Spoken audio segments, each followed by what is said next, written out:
Napoleon Bonaparte. That name has been etched deep into history as one of the greatest military commanders Europe has ever produced, a man who rose from an unknown artillery officer to become Emperor of France and the center of the greatest upheavals of his era.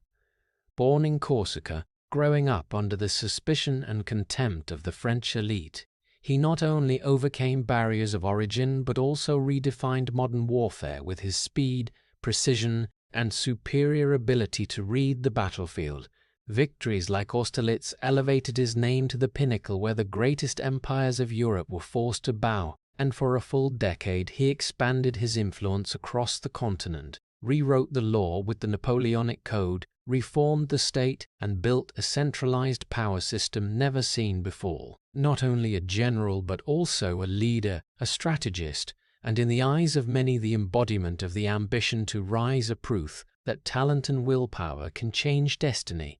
But in 1821, on the remote island of Saint Helena, all that glory seemed like nothing more than distant memories as Napoleon Bonaparte lived out his final days in isolation, his health failing, under constant surveillance, with every step monitored, without an army, without power, left only as a man confronting his own past, where the victories that once made all of Europe tremble now became haunting recollections, where the image of Josephine de Beauharnais, the woman he once loved but traded away for ambition, rose as an indelible regret, and in the quiet, heavy atmosphere of that island, the contrast between the peak and the abyss became clearer than ever. From the man who once decided the fate of millions, he was now confined to a small corner of the world, each day passing like a reminder that power, no matter how great, can vanish, leaving behind not only a legacy, but also questions that have never had answers. If you want to explore the journey that took Napoleon Bonaparte from an outsider to the man who shook all of Europe, don't forget to hit subscribe to the channel so you don't miss the next part. In 1769, on the island of Corsica, which had just fallen into French hands after years of struggle for independence, Napoleon Bonaparte was born in a time full of upheaval, when local identity and foreign power clashed directly, creating an environment where right from birth he had to exist between two worlds that did not fully belong to each other. Corsica at that time was not just a geographic land, but also a symbol of crushed freedom aspirations, where many locals still nurtured an anti-French spirit, while the local nobility was forced to adapt in order to survive, and the Bonaparte family was part of that transition, as his father, Carlo Bonaparte, a lawyer and member of the minor nobility, chose to cooperate with the French authorities to secure status and opportunities for his children, even if it meant accepting a reality that many Corsicans still opposed. The Bonaparte family was not wealthy, but they had ambition, and that very ambition shaped Napoleon's path. From early on, when he was sent to France to study in the military education system, a decision that was not only strategic, but also the first step, pushing him out of his familiar environment and placing him in a completely alien world. The person who had the deepest influence on his character during this period was his mother, Laetitia Bonaparte, a woman famous for her discipline, toughness, and ability to endure hardship. She raised her children in conditions without excess, always emphasizing frugality, self-control, and the will to rise, and these qualities later became a core part of Napoleon's being, from his ability to withstand pressure to the way he faced failure and adversity. When he set foot in France, Napoleon was not welcomed as a member of the nobility, but instead quickly realized that his Corsican origin made him an outsider in the eyes of friends and teachers. His heavy local accent, imperfect French pronunciation, along with his different appearance and style, often made him the target of mockery. And in the harsh competitive environment of military schools like Brienne, this isolation became even clearer, as he had few friends and often separated himself from social groups, devoting most of his time to studying and thinking. It was during this period that an important transformation took place, as the feeling of exclusion did not break him, but instead gradually turned into motivation, a need to prove his own worth, not only to those around him, but also to himself. And instead of trying to fit in by changing himself to suit the environment, Napoleon chose the opposite path, focusing on becoming outstanding, especially in highly applicable subjects like mathematics and artillery, fields that did not depend on origin or social connections but relied entirely on personal ability. While many other students sought recognition through communication and connections, Napoleon built his own inner world where he imagined military campaigns, studied historical battles, and gradually formed a view of war as a problem that could be solved with logic and calculation. And this approach later became the foundation for his command style. However, beneath that focus and discipline was a persistent feeling that he did not belong where he stood, a feeling that not only limited itself to childhood, but followed him throughout his life, as he always had to prove he deserved the position he achieved. And it was precisely the combination of social isolation, family discipline, and personal ambition that created a man not easily subdued, but also never completely satisfied, a man whose every step forward was tied to the need to affirm himself. And in a world changing rapidly due to revolution and war, these qualities not only helped him survive, but also prepared him for greater advances in the future. In the environment where he always felt like an outsider, Napoleon Bonaparte gradually withdrew from social relationships, not because he lacked the ability to integrate, but because he realized that the invisible rules of the French nobility did not stand on his side, and instead of trying to adapt to a system that valued origin more than ability, he chose to focus all his time and energy on studying, especially in areas that could be measured by concrete results.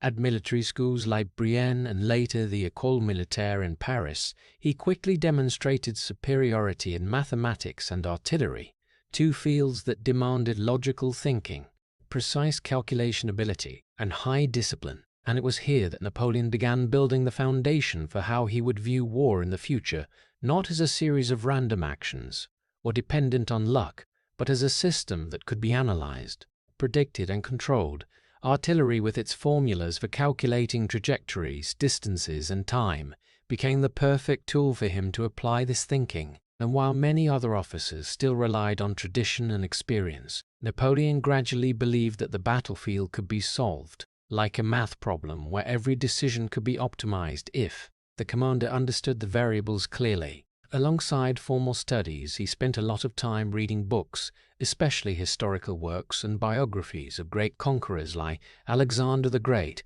or Julius Caesar, figures he not only admired but also saw as role models. And through those pages he not only absorbed knowledge but also formed a broader vision of the role of the individual in history, where one person could change the destiny of an entire nation or even an entire continent. The combination of this scientific foundation and historical inspiration created a rare type of thinking that was both precise and cold in calculation yet bold in ambition. And gradually a belief began to form in him that intelligence and willpower could not only help an individual overcome circumstances, but could also reshape those circumstances themselves. This belief was further reinforced when he noticed that the social system he lived in, despite barriers of origin, was also changing under the impact of the times, and in that context people with real ability could find opportunities to rise. However, this process did not happen easily or comfortably, because the prolonged isolation made Napoleon become reserved, sharing little and increasingly self-reliant on his own abilities. He did not seek recognition from friends or colleagues, but instead set very high standards for himself.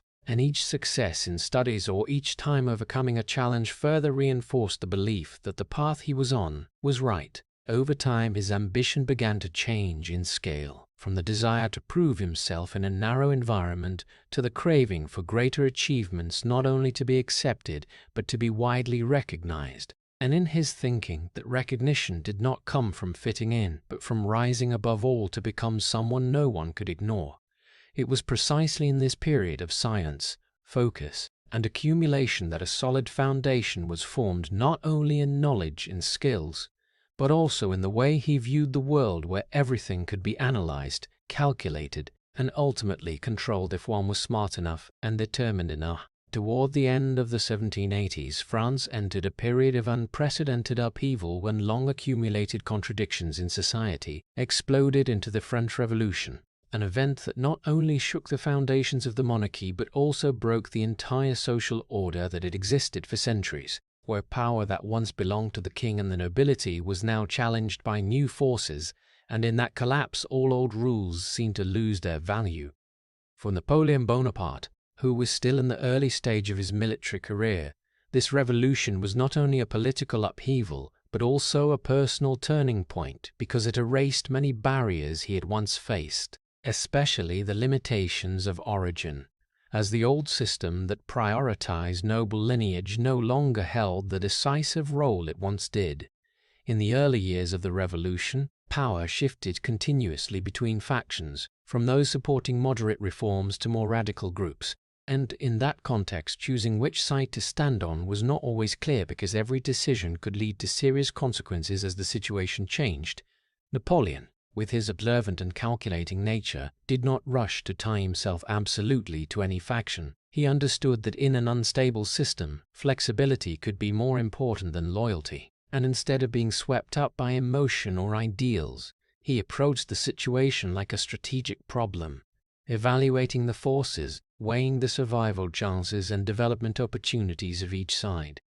While many people were swept into the political wave with belief or fear, Napoleon kept his distance, monitored what was happening and gradually realized that this very chaos was creating a power vacuum where individuals with real ability could rise quickly if they knew how to seize the moment. As the French army underwent major changes due to the revolution, many officers from the nobility were removed or left their positions, creating gaps that people like Napoleon could fill. And it was in that environment that he began to have the opportunity to prove his abilities on a larger scale. However, taking advantage of opportunities was not simply waiting but also required clear choices. And in a context where standing on the wrong side could lead to rapid downfall, Napoleon gradually formed a principle of his own, that he would stand on the side of the future, on the side of the forces capable of shaping the new order,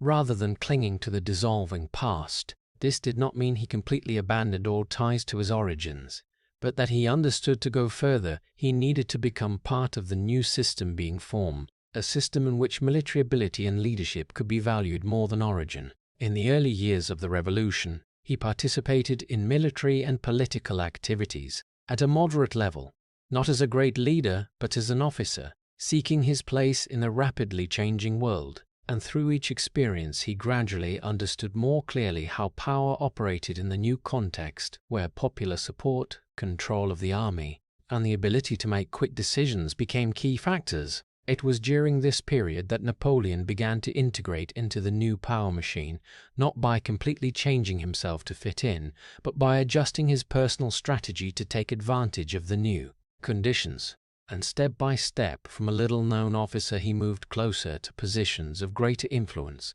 as the revolution continued to create opportunities that had not existed before. And in a world where the old order had been broken, those ready to adapt and act decisively began to rise, while those clinging to the past were gradually left behind. In the context where the revolution was still shaking France, a new crisis situation quickly emerged in the port city of Toulon in 1793, when the city fell into the hands of counter-revolutionary forces and was supported by the British Navy, turning Toulon into an extremely dangerous strategic point for the revolutionary government. Because if this important seaport could not be controlled, the entire southern region of France could face serious threat. For Napoleon Bonaparte, this was not only a military campaign, but a rare opportunity for him to step out of the role of a little-known officer and prove his ability in a real situation where every decision could change the situation. When he arrived in Toulon, he quickly realized that the core problem did not lie in the number of soldiers or fighting spirit, but in the use of artillery, because the position of the British Navy and the harbor allowed them to control the area if not directly threatened from the surrounding heights, and instead of continuing the previous scattered attack efforts, Napoleon proposed a strategy focused on seizing high positions, especially areas that could dominate the harbor with artillery, thereby forcing the enemy fleet to withdraw. However, the command at that time did not fully trust this plan, partly because they were not yet familiar with Napoleon's systematic and bold approach, and partly because he was still too young and did not have a big enough reputation to convince those with many years of experience. And in an environment where rank and prestige were often more important than ideas, his proposal initially met with considerable hesitation. But instead of waiting for full approval, Napoleon began to assert his role by directly reorganizing the artillery forces, deploying gun positions with precision and gradually proving the effectiveness of the strategy he proposed, and when the cannons began to take effect putting pressure on the enemy's key positions, the initial doubts were gradually replaced by recognition. In the decisive days of the campaign, the revolutionary forces, under Napoleon's tactical direction, captured important positions, forcing the British Navy to withdraw from the port of Toulon, and that very moment completely changed the course of the battle as a campaign that seemed deadlocked quickly turned into a clear victory. The success at Toulon was not only a military victory, but also a turning point in Napoleon's career, because for the first time his ability was proven undeniable in practice, and those who had doubted him were now forced to admit that he was not only an officer good at theory, but also someone who could make the right decisions in high-pressure situations. The result of this campaign was Napoleon being promoted to general while still very young, a giant leap compared to the normal promotion path in the army. And from here his position in the new power system was no longer an unknown, but became an increasingly important factor. Toulon had shown that in a changing system where old rules no longer dominated absolutely, an individual with real ability could rise quickly if he knew how to seize opportunities and was ready to act decisively. And for Napoleon, this was the first time he not only escaped the position of an outsider, but also became a factor that others had to take into account in all important decisions that followed. After the success at Toulon, Napoleon Bonaparte's position in the Revolutionary Army was no longer an unknown, but the road ahead for him was still not guaranteed, because in the system still full of fluctuations, single victories were not enough to maintain long-term power, and the real opportunity to assert himself on a larger scale came in 1796, when he was assigned to command the Army of Italy, a force that was considered secondary compared to other fronts, lacking in every aspect from food and equipment to fighting spirit. When Napoleon took over, this army was not only weak materially, but also broken in will. The soldiers lacked confidence in their superiors, discipline was loose, and there was almost no motivation to fight, while their opponents, including Austrian forces and allies, were better organized and had more stable resources, creating a clear disparity right from the start. Instead of seeing this as an insurmountable disadvantage, Napoleon approached the situation like a problem that needed solving, starting with reorganizing the army, improving logistics as much as possible, but more importantly, changing the way the soldiers saw themselves. He used direct speeches that were short but powerful, emphasizing that victory would bring not only glory, but also food, money, and opportunities, turning war from a duty into a path to survival and advancement. This change did not happen immediately, but gradually the army's spirit was raised as they began to believe that under Napoleon's command they could achieve what they had previously thought impossible. On the battlefield, Napoleon deployed an approach different from many commanders of his time. Instead of direct confrontation with larger forces, he focused on speed and flexibility, moving quickly between positions, attacking the enemy's weak points before they could assemble their forces, and most importantly, dividing the enemy's armies, preventing them from coordinating effectively, thereby turning their numerical advantage into something meaningless. In the series of campaigns in northern Italy, this tactic continuously brought results as the Austrian forces and allies were defeated piecemeal, not in a single decisive battle, but through many small engagements, each of which further weakened their ability to resist. And through each victory, Napoleon's fame spread not only within the army, but also in political circles in Paris. However, what made the Italian campaign special was not only the military results, but also the way Napoleon built his own image. He did not let others tell the story of his victories, but controlled the narrative himself through bulletins, letters and statements sent back to France, in which he not only reported the results, but also shaped how those results were understood, emphasizing his role as a decisive and effective leader, while creating an almost legendary image of himself in the eyes of the public. This marked an important shift in the way he viewed war when he realized that victory on the battlefield was only part of power. The rest lay in controlling how that victory was communicated and remembered. And in an era when information began to play an increasingly large role, the ability to shape others' perceptions became a tool no less important than artillery or infantry. Throughout the campaign, Napoleon was not only the one giving orders, but also the center of the story, an image carefully built to show confidence, competence, and vision. And through that, he not only consolidated his position in the army, but also gradually expanded his influence into the political field, as those in power in Paris began to see him not only as a general, but as a factor that could shape the future of France. The Italian campaign, therefore, was not only where Napoleon won important victories, but also where he perfected a formula that would later become his hallmark, using war not only to defeat opponents, but to build personal power, where each victory not only brought strategic advantage, but also reinforced his image as someone irreplaceable in a world that continued to change. Amid the successive victories in Italy, as Napoleon Bonaparte's fame and power grew ever greater, another factor began to shape the man in a more profound way, not on the battlefield, but in his personal life, and that was his relationship with Josefina de Beauharnais, a widow a few years older than him, with social experience, grace, and wide connections in the upper circles of Paris. And right from the first meeting, Napoleon was strongly attracted not only to her appearance, but also to her confidence and communication skills, things that he, with his peripheral origin and reserved personality, both admired and felt he lacked. This relationship developed quickly, and while for Josephine it may have been a connection that was both emotional and practical, for Napoleon it became an important emotional anchor, especially in the context where he was still seeking stability in a constantly changing world. The letters he sent to Josephine during times apart, especially while on the Italian campaign, revealed a completely different side of the man, full of emotion, intensity, and sometimes obsession, where he expressed his craving to be loved and to be loved in return, a need almost opposite to the cold, calculating image he showed on the battlefield.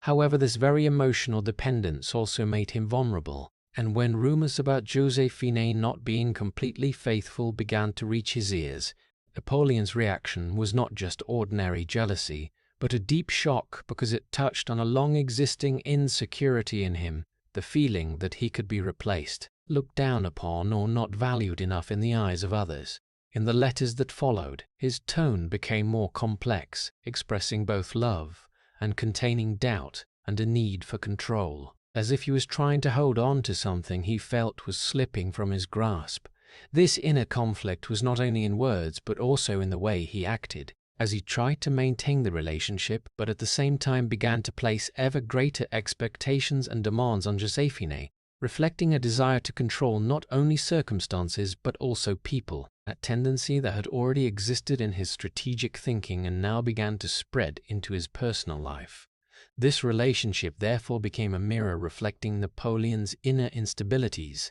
where the confidence on the battlefield did not fully translate into emotional security, and where victories could not completely erase the feeling of uncertainty about himself. Over time, he gradually realized that emotions, no matter how strong, could not bring the stability he sought. And in that process, a subtle but important shift began to occur as power, something he could control, measure, and expand, gradually became the new anchor, replacing those elusive and vulnerable emotions. And from here, while the relationship with Josephine continued to exist with all its complexities, a part of Napoleon began to shift from seeking recognition through love to consolidating his position through power, as if he was learning to protect himself with things he could completely control. As Napoleon Bonaparte's influence in France grew ever greater after the Italian campaign, he began to turn his vision outward across Europe, not only as a general but as a figure with ambitions to shape a larger order. And the campaign to Egypt in 1798 appeared as a bold move aimed at expanding French influence while indirectly weakening Great Britain by threatening their trade routes to India. This was not only a military campaign but also carried the color of a civilizing and scientific project, as Napoleon brought along scholars, engineers, and scientists, creating an image of a conquest not only by force but by knowledge. And in the initial phase, the campaign seemed to confirm all expectations with quick victories against local forces, especially in the Battle of the Pyramids, where his tactics once again proved their superior effectiveness, further reinforcing the belief that he was almost unbeatable on the battlefield. These early successes created a feeling of invincibility not only in the eyes of the soldiers but also in Napoleon himself, as he began to see himself as a figure who could recreate the exploits of the soldier, ancient conquerors he had once admired. But it was right here that the gap between image and reality began to show clearly when the French fleet, the key element for maintaining communication and supplies, was destroyed in the naval battle of Aboukir at the hands of Horatio Nelson, a decisive defeat that left the entire French force in Egypt isolated, no longer able to receive support from home and forced to fend for itself in an unfamiliar environment. From that point onward, the campaign was no longer a series of continuous victories, but became a prolonged struggle with ever-increasing difficulties, from harsh climatic conditions and diseases spreading through the army, to the persistent resistance of local forces and enemy counter-campaigns, factors that even Napoleon's organizational ability and tactical thinking could not fully control. However, what was notable was that while the reality on the ground grew increasingly complex and unfavorable, the image of the campaign back in France was maintained in a completely different direction because Napoleon continued to use reports, letters, and the propaganda system to emphasize successes, downplay or conceal failures, creating a narrative in which he remained the leader of a great conquest in the East. This control of information not only helped protect his reputation, but also showed an increasingly clear awareness that, in a more modern world, power came not only from what actually happened but also from how those events were told and received. The Egyptian campaign therefore became a classic example of the difference between image and reality, where one side was the story of a conqueror bringing the light of civilization to a distant land, and the other side was a campaign increasingly losing control, isolated and facing limits that could not be overcome by willpower or personal talent alone. And in the gap between those two realities, Napoleon continued to navigate not only as a general, but as someone who understood that in the game of power, controlling the story was sometimes no less important than controlling the battlefield. While the campaign in Egypt was still unfinished and the reality grew increasingly complex, the situation in France entered a phase of deep crisis as the French Directory gradually lost control in the face of internal problems ranging from a weakened economy and widespread corruption to divisions between political factions, creating an environment where power was no longer stable and public trust was steadily declining. In that context, Napoleon Bonaparte, even while far from Europe, closely monitored the situation and realized that the moment he had been waiting for was gradually taking shape, a moment when an individual could step in and restructure the power system in his own way. His decision to leave Egypt and return to France was not only a military or personal move, but a strategic choice, as he understood that the real opportunity did not lie in distant victories, but at the center of political power. Upon his return, his image in the eyes of the public was still preserved, thanks to the narratives that had been built earlier, and he was welcomed as a hero, a man who had brought victories and honor to France despite the real difficulties of the Egyptian campaign, which created an important advantage because, in a society seeking stability, a figure with military prestige and a strong image could quickly become the focus of expectations. However, the transition from the position of a general to a political leader was not a natural process, but required decisive and sometimes risky steps. And it was in that context that the coup of 18 Brumaire took place,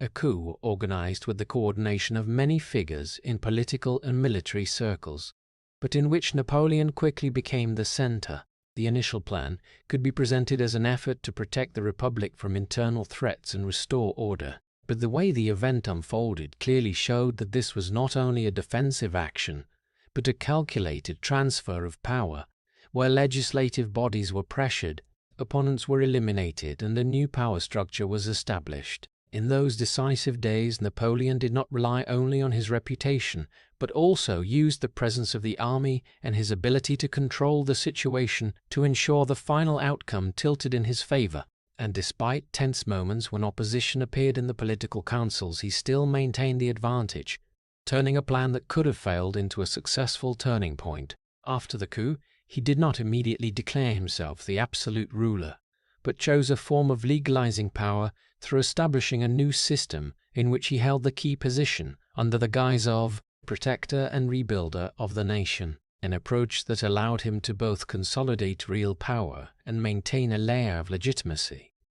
This was the moment when the transformation from a military general to a political leader was completed, not through a process of being officially granted power by the old system, but through exploiting the weaknesses of that system to restructure it to his own advantage. And in this process, an important principle in the way Napoleon viewed power became clearer than ever, that power was not something granted voluntarily, but something that had to be seized, controlled and protected by strategy, timing and decisiveness. And from here, his role was no longer limited to the military field, but expanded to the entire political structure of France, where he began to shape not only campaigns, but also the future of a nation. After seizing power through the political upheaval, Napoleon Bonaparte quickly moved from stabilizing the situation to restructuring the entire state according to a model he could control. And in that process, he gradually consolidated his position not only as a temporary leader,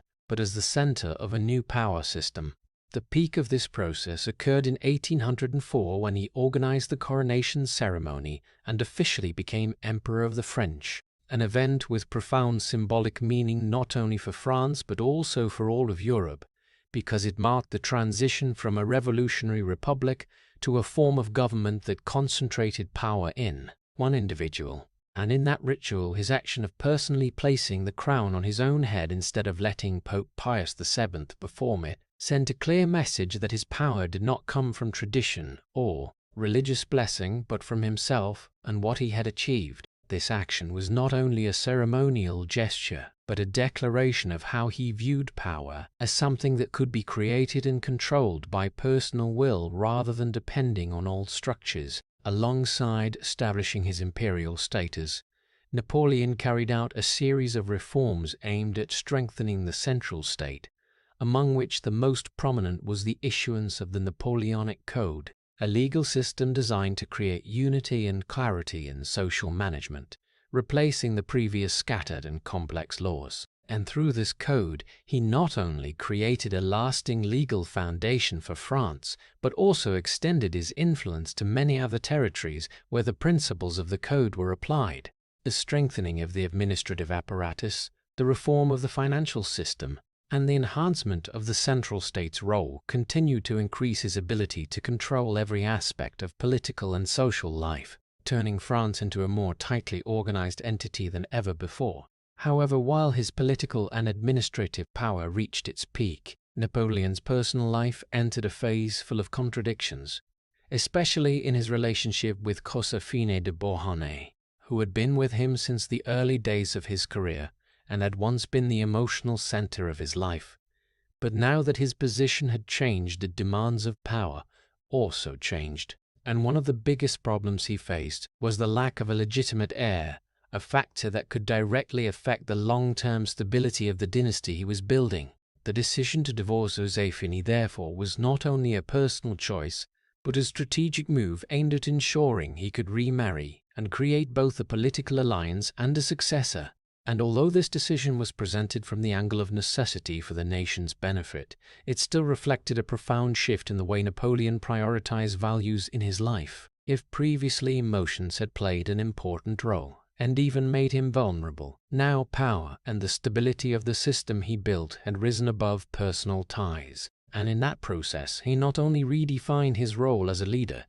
but also redefined the way he viewed relationships when important decisions were no longer guided by feelings but by calculations of benefits and consequences. The coronation event, the legal and administrative reforms, together with this pivotal personal decision, all showed a phase in which Napoleon not only reached the peak of power, but also fully accepted that to maintain and expand that power, he had to be willing to place it above everything else, even those things that had once held deep meaning for himself. After consolidating power at home and establishing his position as emperor, Napoleon Bonaparte quickly faced a major challenge from outside, as the great powers of Europe, especially the Russian Empire and the Austrian Empire, formed a coalition aimed at containing the rise of France, creating a confrontation whose outcome would not only decide the course of the war but also shape how Europe viewed Napoleon. In that context, the campaign leading to the Battle of Austerlitz became one of the most important moments in his career, where he relied not only on military strength but also on his ability to assess the enemy's psychology and control the course of the battle. Instead of seeking a direct confrontation under unfavorable conditions, Napoleon deliberately created a situation that made the enemy believe they held the advantage. He intentionally showed weakness in certain positions, especially the right wing, in order to lure the Russo-Austrian coalition into attacking the area they considered the weak point. And when the enemy poured their forces there, the center of their formation became thin and vulnerable. This was exactly the moment Napoleon launched the decisive blow, concentrating his forces to attack the center, splitting the enemy formation and breaking their ability to coordinate, turning a numerically superior army into scattered units that could no longer support one another. This tactic required not only precision in calculation, but also the ability to control timing and high discipline from the soldiers, and when it was successfully executed, the result was a decisive victory, as the Russo-Austrian coalition was heavily defeated, forced to retreat and accept unfavorable terms. The victory at Austerlitz quickly spread across Europe not only as a military success, but as clear proof of Napoleon's capability, making even the hardest opponents admit that he was not only a political leader, but also an outstanding military commander capable of defeating larger and better organized forces. His image as a military genius from then on reached its peak, reinforced by both the actual results and the way the victory was communicated, as every detail of the battle was recounted as evidence of superior intellect and willpower. For Napoleon, this victory not only brought strategic advantage but also had a profound impact on how he viewed himself, as his already strong belief in his own abilities now became almost absolute. And in his thinking, what had happened at Austerlitz was not an exception, but proof that with sufficient preparation and decisiveness, he could control any situation. This belief, in the short term, became a source of motivation that helped him continue expanding his influence and confronting other coalitions. But at the same time, it also began to lay the foundation for an approach in which the line between self-confidence and overestimation of himself grew increasingly blurred, as each major victory not only strengthened his position in the eyes of others, but also reinforced an inner belief that he could continue to recreate those victories in any circumstances. After the landmark victory at Austerlitz, Napoleon Bonaparte not only consolidated his position in France but also accelerated the process of expanding his influence across all of Europe, gradually building a power system stretching from Western Europe to Central Europe, where nations no longer operated completely independently but were placed in the orbit of the empire he shaped. Through successive military campaigns and treaties imposed after each victory, he restructured the political map of the continent,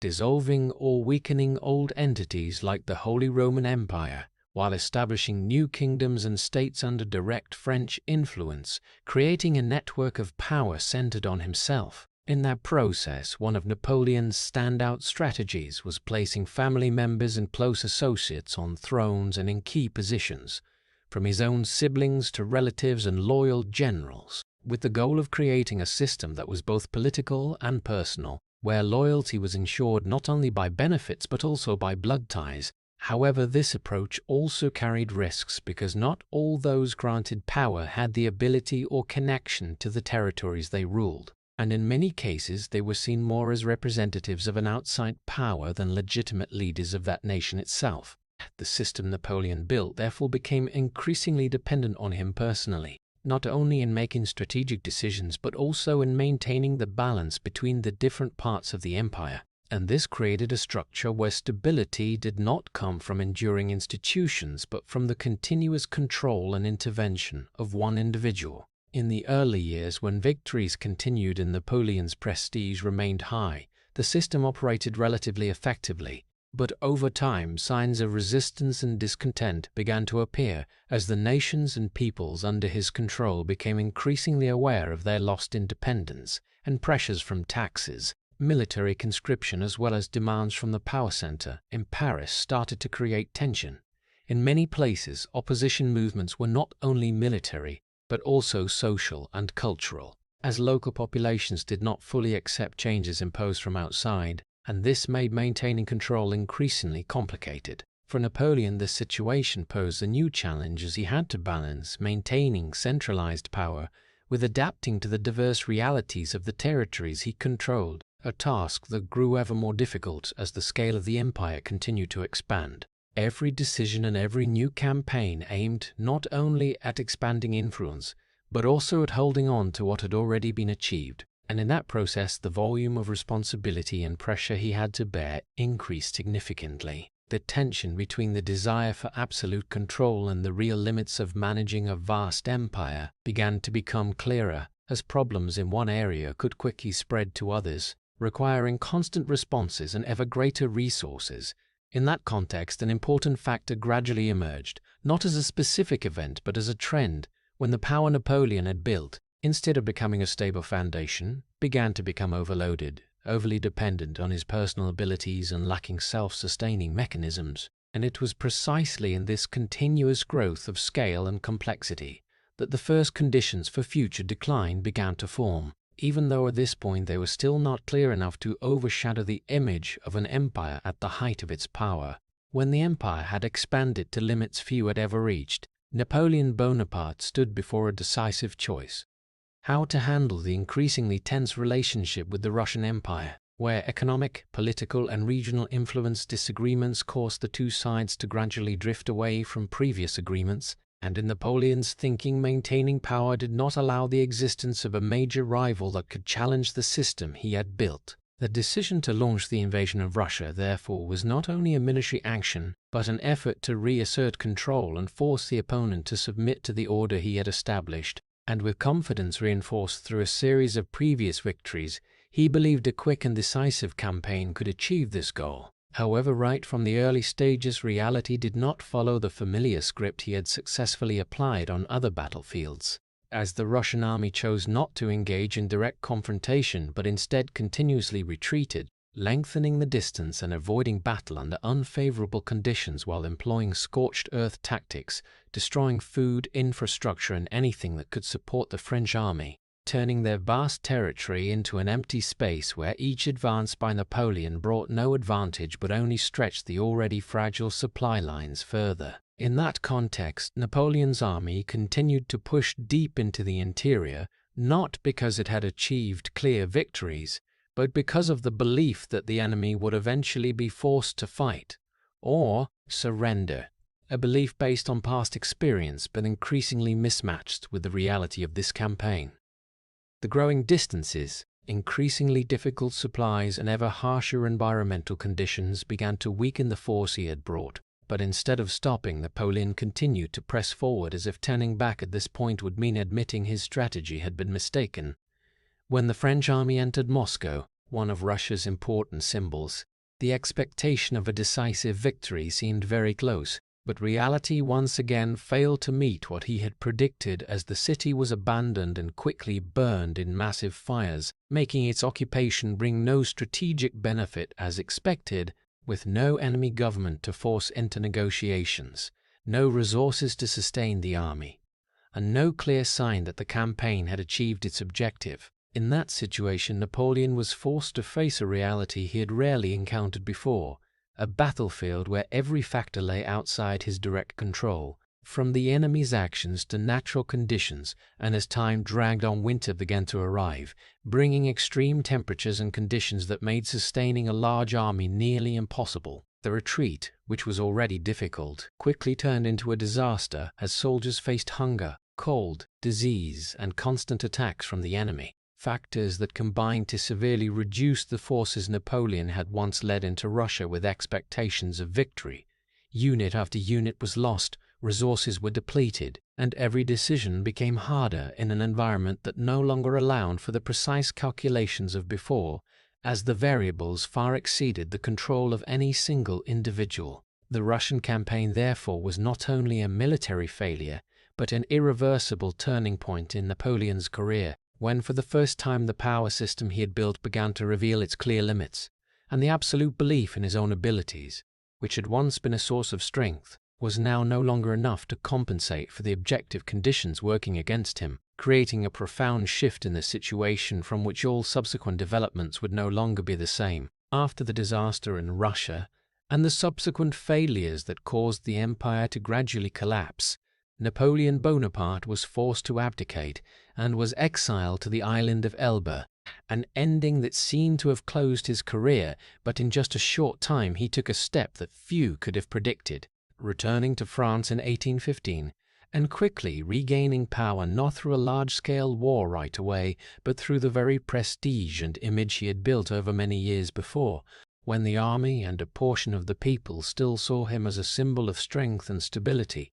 This period, commonly known as the 100 Days, became a final effort to re-establish his position in a Europe that had changed, where the great powers were no longer willing to accept his existence as before, and an anti-French coalition quickly formed with the clear goal of completely ending Napoleon's influence. In that context, he chose a familiar strategy of quick and decisive attack before the enemy forces could fully unite, and his main objective was to defeat the coalition armies piecemeal, especially the force commanded by the Duke of Wellington, before they could coordinate with the other allies. The battlefield chosen was the Battle of Waterloo, a battle where Napoleon hoped to recreate his previous victories, where speed, flexibility, and the ability to control the situation could bring a decisive advantage. However, this time many factors were no longer within his control as before, from weather conditions that slowed the deployment of forces to more effective coordination by the enemy.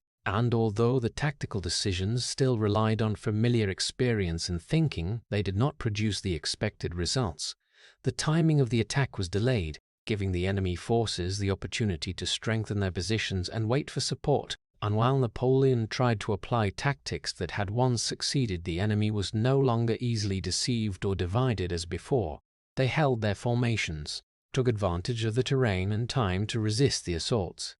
Mistakes in timing and assessment gradually accumulated, and when the enemy's reinforcements appeared, the course of the battle began to tilt decisively toward the coalition, making Napoleon's final efforts unable to reverse the situation. The result was a complete defeat not only militarily, but also symbolically, as Waterloo marked the end of the last hope that he could return and re-establish his power. After this battle, Napoleon was once again forced to abdicate, but this time there was no chance to come back, as he was exiled to a more remote place where his influence could no longer affect major events. Waterloo therefore was not only a lost battle, but the final point for the political and military power of a man who had once shaped much of Europe, when all the elements that had once helped him succeed, speed, self-confidence, the ability to control, no longer sufficed to overcome a reality that had changed. And from here, Napoleon's story was no longer one of rise and conquest,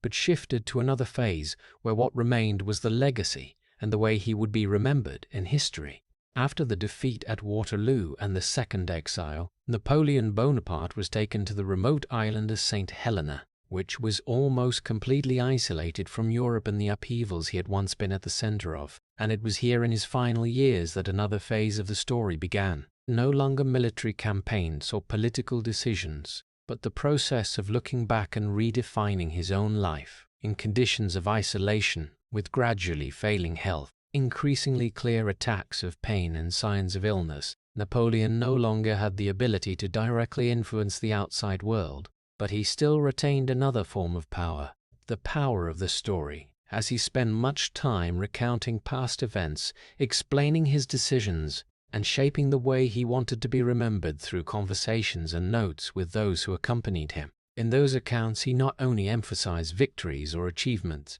but also tried to place them in a broader context as necessary steps in a turbulent era where choices were always limited by circumstances. And through that, he built an image of himself not only as a conqueror, but as a historical figure who played a shaping role. The legacy he left behind therefore became a complex and multidimensional topic, as on one hand the reforms such as the legal, administrative, and educational systems he established continued to have a long-lasting influence not only in France but also in many other places, creating foundations for modern states, while on the other hand the prolonged wars with their large scale and consequences left deep losses in human lives and economies across Europe. This very combination created two opposing views of Napoleon, one seeing him as a military genius and reformer who brought order and efficiency to a chaotic system, while the other viewed him as an ambitious man who placed personal power above the stability of the continent, prolonging conflicts and causing irreversible consequences. These debates took place not only among scholars but also existed in the way the public perceived him over time, as Napoleon's image was continuously reinterpreted according to the context and values of each period. In his final years, when he no longer had the ability to change reality, he seemed to clearly realize that the way he would be remembered would depend not only on what he had done, but also on how those actions were told and understood, and therefore controlling the narrative became the final part of his strategy, even if no longer on the battlefield or in politics. The question of whether Napoleon was a genius or an ambitious man therefore has no simple answer, because it depends on how one weighs the achievements against the price paid, the long-term reforms against the short-term conflicts, and ultimately his story left an open question not only about himself but about history in general, whether individuals like Napoleon truly shaped their era or whether the conditions of the era created them. And in the quiet space of Saint Helena, where there were no longer sounds of gunfire or urgent decisions, that question still remained without a definitive answer, as an inseparable part of the legacy he left behind. The story of Napoleon Bonaparte shows a paradox very close to the reality of modern American society. An individual can rise from circumstances that were looked down upon, as when he was mocked for his Corsican origin and different accent, but the very drive to prove himself can become a double-edged sword. From Toulon to the Italian campaign, he succeeded thanks to disciplined thinking, the ability to solve problems like a math problem, and especially the way he controlled the narrative, something very similar to how American leaders, entrepreneurs, or politicians build their personal brands today. However, the story also shows the thin line between self-confidence and illusion, as after Austerlitz, his absolute belief in himself caused him to misjudge reality in Russia, where familiar tactics were no longer effective against objective conditions. In his private life, the relationship with Josephine reflects another lesson. External success does not guarantee internal stability, and when he placed power above emotion, he lost a part of his personal balance. For the American people, where the American dream is highly valued, the lesson is not to abandon ambition, but to understand its limits. Sustainable success must come with the ability to adapt, listen to reality, and build systems that do not depend on a single individual. Napoleon proved that a person can climb to the highest peak through talent and willpower, but can also collapse when believing he stands above all rules. If you want to explore more historical stories where power, ambition, and destiny intertwine like Napoleon's journey, don't forget to subscribe to the channel so you don't miss the next in-depth analyses. Thank you for watching, and see you in the next video where we continue to decode the people who have shaped the world.